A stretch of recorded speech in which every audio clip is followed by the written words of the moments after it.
Hola, ¿qué tal? Muy buen día. Nos encontramos en esta nueva clase del área de lengua castellana. El día de hoy vamos a hablar sobre los poemas y vamos a hablar específicamente sobre verso, métrica y rima. Entonces, primero que todo, cuando vamos a hacer alusión al verso, al metro, a la métrica y al rima, hacemos alusión a los poemas o a los textos poéticos, que son composiciones que se escriben en verso. Cada línea de un poema es llamada o es conocida como verso y vamos a ver la manera de cómo medir un verso. Para poder medirlo debemos contar el número de sílabas que tiene y aquí está el ejemplo. Es del vigor del acero. Entonces contamos. Es del vigor del acero. Tenemos 8 sílabas.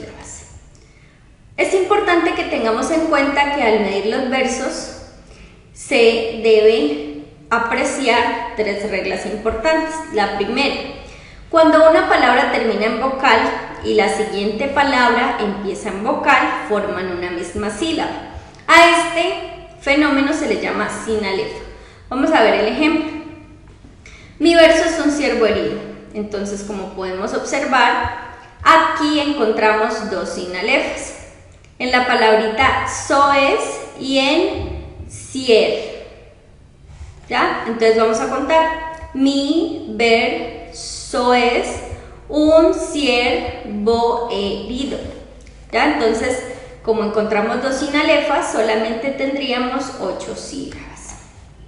Ahora, también hay que tener en cuenta que si el verso termina en una palabra aguda, se cuenta una sílaba más. Y que si termina en una palabra esdrújula se cuenta una sílaba menos. Vamos a ver los ejemplos. Una estrella en el cielo de Orión. Como pueden observar, la palabra Orión es aguda y vamos a hacer el conteo de los versos.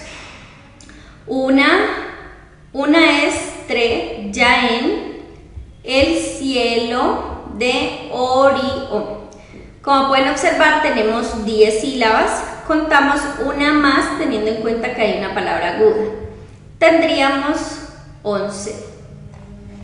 Y en el segundo ejemplo del espacio azul eléctrico, vemos que la palabrita eléctrico es una palabra esdrújula. Entonces vamos a hacer el conteo. Del espacio azul eléctrico. Tenemos 9 sílabas. Menos una, porque hay una palabra esdrújula, tendríamos 8 sílabas. Ahora, es importante que tengamos en cuenta que los versos tienen un nombre teniendo en cuenta la cantidad de sílabas que tengan. Entonces, si tienen menos de 8 sílabas, serán versos de arte menor, y si tienen más de 8 sílabas, serán versos de arte mayor. Entonces, en los de arte menor tenemos bisílabos, trisílabos, tetrasílabos, pentasílabos, hexasílabos, heptasílabos y octasílabos. Y en los de arte mayor tenemos eneasílabos, decasílabos, endecasílabos, dodecasílabos, tridecasílabos y alejandrinos. Ahora vamos a comprender un poco acerca de la rima. La rima es la repetición total o parcial de sonidos en 2 o más versos tras la última vocal acentuada. Es decir, que en la última vocal vamos a ver la repetición de algunos sonidos. Vamos a ver un ejemplo con el poema de Rafael Alberti.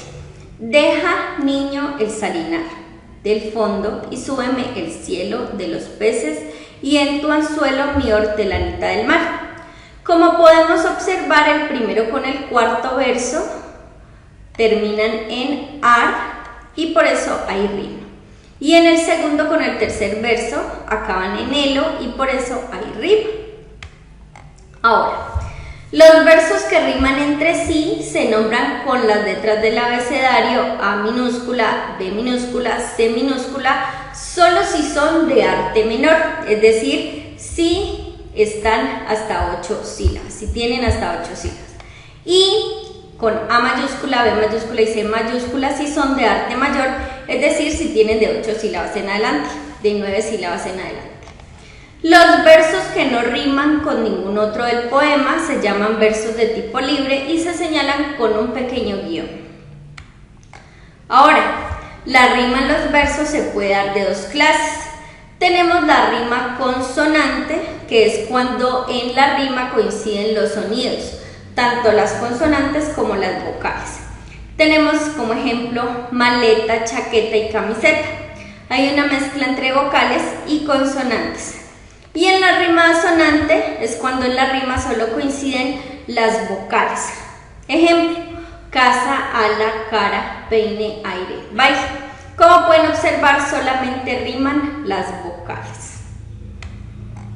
Estas fueron las referencias de donde obtuve la información. Espero que haya sido clara. Nos encontramos en una nueva oportunidad. Hasta pronto.